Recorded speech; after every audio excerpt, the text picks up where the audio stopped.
Hello, എന്റെ പുതിയ വീഡിയോയിലേക്ക് എല്ലാവർക്കും സ്വാഗതം. അപ്പൊ ഞാൻ ഇന്നൊരു പുതിയ വിശേഷമായിട്ട് വന്നിട്ടുള്ളത് ഒന്നുമില്ല, നമുക്ക് സംസാരിച്ച് പോലാണല്ലോ പതിവ്. ഞാൻ എന്തെങ്കിലുമൊക്കെ ഒന്ന് കുറച്ച് പറഞ്ഞ് അങ്ങനെ പോകും.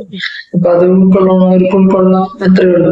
അപ്പൊ ഇന്ന് ഞാൻ പറയുന്നത് നമ്മളുടെ എനിക്ക് മകളുണ്ട്. അപ്പൊ മക്കളുള്ളവരെ കുറിച്ചാണ് ചെയ്യുന്നത്. അപ്പൊ അവർക്ക് വിവാഹപ്രായം എത്തുമ്പോ നമ്മള് എല്ലാം ആലോചിക്കും. എല്ലാം ആലോചിച്ച് കല്യാണം നടത്തും. പലതും പാളിച്ചകളാണ്. അപ്പൊ നമ്മൾ വിചാരിച്ച പോലെയൊന്നും എല്ലാ കാര്യങ്ങളും പോവുക അങ്ങനെയൊക്കെ ഉണ്ടാവും. പക്ഷെ പരമാവധി അഡ്ജസ്റ്റ് ചെയ്യാനാണ് എല്ലാ ചെറുക്കനും പെണ്ണും ചിന്തിക്കുക. കാരണം അതിലുണ്ടാകുന്ന മക്കള് എന്തായാലും കല്യാണം കഴിഞ്ഞു, ഇനി നമുക്ക് എന്തായാലും അഡ്ജസ്റ്റ് ചെയ്ത് പോകണം എന്ന് വിചാരിച്ചിട്ട് തന്നെയാണ് എല്ലാവരും ജീവിക്കാൻ തുടങ്ങുക. ഒരുവിധം എല്ലാവരും പെർഫെക്റ്റ് മാച്ച് ആയിട്ട് ആരും കിട്ടില്ല. അത് നമുക്ക് എല്ലാവർക്കും അറിയുന്നതാ. അങ്ങനെ ആർക്കും കിട്ടില്ല. അങ്ങനെ ആർക്കെങ്കിലും കിട്ടിയിട്ടുണ്ടെങ്കിൽ അവര് ഭാഗ്യവാനാണ്. അപ്പൊ അങ്ങനെ കിട്ടാത്ത അങ്ങനത്തെ സന്ദർഭങ്ങളാണല്ലോ നമുക്ക് ഉണ്ടാവുക. അപ്പൊ നമ്മള് വേറൊരു സാഹചര്യത്തിലെത്തും. നമ്മൾ ജീവിച്ചു വന്ന സാഹചര്യങ്ങളല്ല, ഒന്നുമല്ല, ഒക്കെ വേറെ വ്യത്യസ്തമാണ്. അതിനിടയിൽ നമ്മുടെ കൂടെ പങ്കാളി പോലും ശരിയല്ലെങ്കിലത്തെ അവസ്ഥ ഭയങ്കര കഷ്ടമാണ്. ഭയങ്കര കഷ്ടം എന്ന് വെച്ചാൽ ഞാൻ ഉദ്ദേശിച്ചത് എല്ലാവരും അല്ല, കുറച്ച് നാർസിസ്റ്റ് പോലത്തെ ആൾക്കാരുണ്ട്. അവരെങ്ങനെയാന്ന് വെച്ചാല് അവരുടെ ആകെ ചിന്ത എന്ന് വെച്ചാല് പാർട്ട്ണർ പോലും കീഴ്പ്പെട്ട് നിൽക്കണം. എന്നാ പോലെ ഇനി കീഴ്പ്പെട്ട് നിന്നാ പോലും ഒരു സ്വരം കൊടുക്കില്ല. അവരെങ്ങനെയാന്ന് വെച്ചിട്ടുണ്ടെങ്കിൽ എപ്പോഴും അവരെ അവസ്ഥ ചെയ്തുകൊണ്ടിരിക്കും. അപ്പൊ അതിന് അവര് ചിലൊക്കെ പദ്ധതികളൊക്കെ തയ്യാറാക്കും. അതായത് നീ അങ്ങനെ ചെയ്തിട്ടുണ്ട്, നീ അങ്ങനെയായിരുന്നു, ഞാനായതുകൊണ്ട് ക്ഷമിക്കാണ്, എല്ലാം റെക്കോർഡ് ചെയ്യും. അപ്പൊ ഇപ്പൊ വീട്ടിലെന്തെങ്കിലും ഒരു തർക്കം നടക്കുകയാണെങ്കിൽ ഈ പറഞ്ഞ നാർസിസ്റ്റ് പറഞ്ഞ കാര്യങ്ങളൊന്നും ഉണ്ടാവില്ല റെക്കോർഡില്. ഒക്കെ ഈ പാർട്ട്ണർ പറഞ്ഞ കാര്യങ്ങളുണ്ടാവും. അതുപോലെ വീഡിയോ പിടിക്കും, എല്ലാം കൊണ്ടുപോയി എല്ലാവരും കാണിക്കും. ഇന്നതാണ് ഈ ആള്, എന്താ ഞാൻ എന്തോരം കഷ്ടപ്പെട്ട ജീവിക്കണെന്ന് അറിയോ ഈ ആളുടെ കൂടെ. അങ്ങനെ നമ്മളെ ഇവിടെ താറടിക്കും. അങ്ങനെയുള്ള വീട് അങ്ങനെയുള്ളതുണ്ട്. അത് രണ്ടുപേരും, ചെറുക്കനുണ്ട് പെണ്ണുണ്ട്.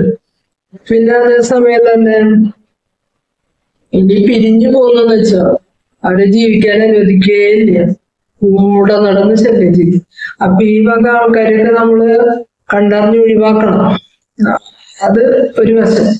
അത് പറയാനല്ലാട്ടോ ഞാൻ വന്നത്. അങ്ങനത്തെ ഒരു കൂട്ടരുണ്ട്. ആ കൂട്ടരെ ഞാൻ ഉദ്ദേശിച്ച് അങ്ങനെയുണ്ട്. അതിന്റെ അന്ന് നമ്മൾ പറഞ്ഞാൽ ശരിയാവില്ല. അവരുടെ കൂടെ ഒക്കെ ജീവിക്കുക എന്ന് പറയുന്നത് മരണത്തിന് തുല്യാണ്.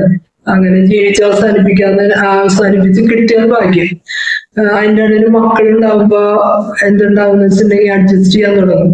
ഒരു പരിധി വരെ നമുക്ക് അഡ്ജസ്റ്റ് ചെയ്യാൻ പറ്റുള്ളൂ. ഭയങ്കര കഷ്ടകരം കൂടെ ജീവിക്കാൻ.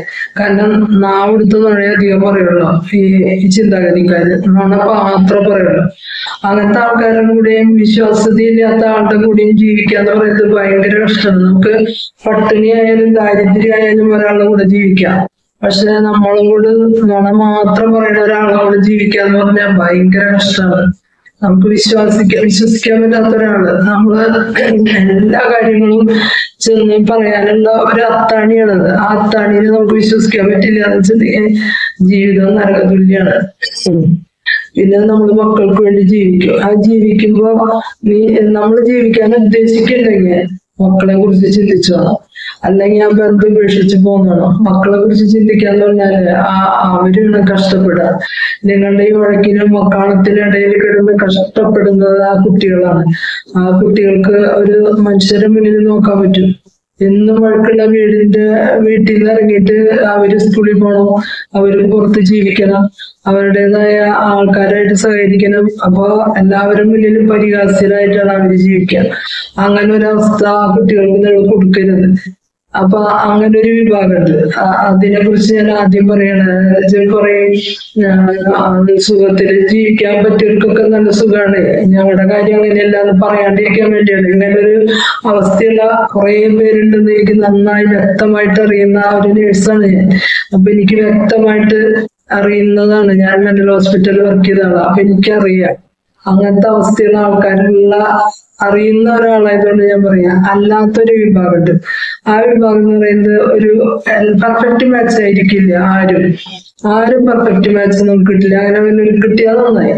അപ്പൊ അങ്ങനെ കിട്ടാത്ത സന്ദർഭത്തില് പങ്കാളിയുടെ കുറവുകൾ മനസ്സിലാക്കിയിട്ട് അത് പ്രൊജക്ട് ചെയ്ത് കാണിക്കാതെ നമ്മൾ ജീവിക്കും. അതാണ് നമുക്ക് ഏറ്റവും വലിയ കാര്യം. അപ്പൊ എന്റെ ഭർത്താവിന് ഇത്രയാ പൈസയുള്ളൂ. അപ്പൊ ഇനിയിപ്പോ ഞാൻ അതിന് വലിയ കാര്യം പറഞ്ഞിട്ട് കാര്യമില്ല. നമ്മള് എന്റെ കൂട്ടുകാരൊക്കെ അങ്ങനെ ഉണ്ടായിരുന്നു, അങ്ങനെയായിരുന്നു ഞങ്ങൾ ജീവിച്ചത്. അർത്ഥമില്ലാന്ന് പറയുന്നില്ലേ. നമ്മളാകെ കുറിച്ച് ഓർക്കേണ്ടത് എന്റെ ഭർത്താവിന് ഇത്രേ ഉള്ളൂ, ആ ഭർത്താവിന് കിട്ടിയില്ല. അല്ലെങ്കിൽ എന്റെ ഭാര്യക്ക് ഇത്രയൊക്കെ ചെയ്യാൻ പറ്റുള്ളൂ. അവള് വന്ന സാഹചര്യം അങ്ങനെയാണ്. അപ്പൊ എന്റെ അമ്മ അങ്ങനെ ചെയ്തിരുന്നു എന്ന് പറഞ്ഞിട്ട് നമ്മള് ചെയ്തിട്ട് കാര്യമില്ല.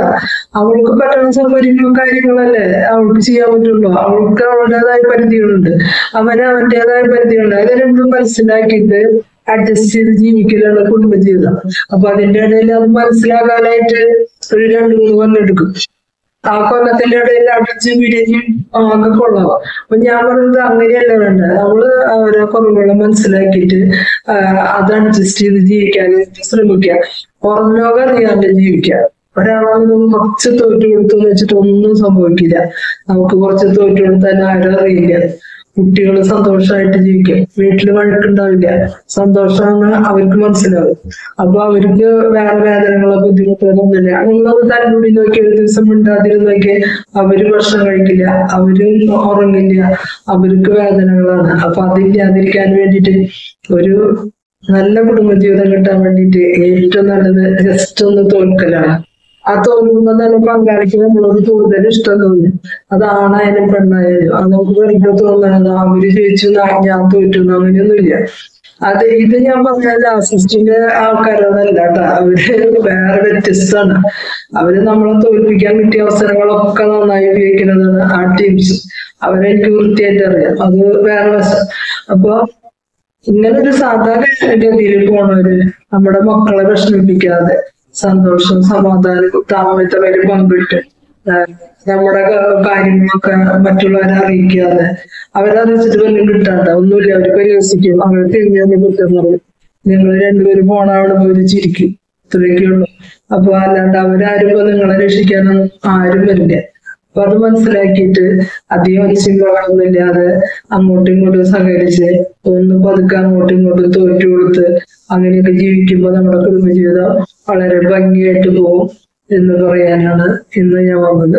അപ്പൊ എന്റെ വീഡിയോ ഇഷ്ടപ്പെട്ട ലൈക്ക് ചെയ്യുക, ഷെയർ ചെയ്യുക, സബ്സ്ക്രൈബ് ചെയ്യുക. Thank you.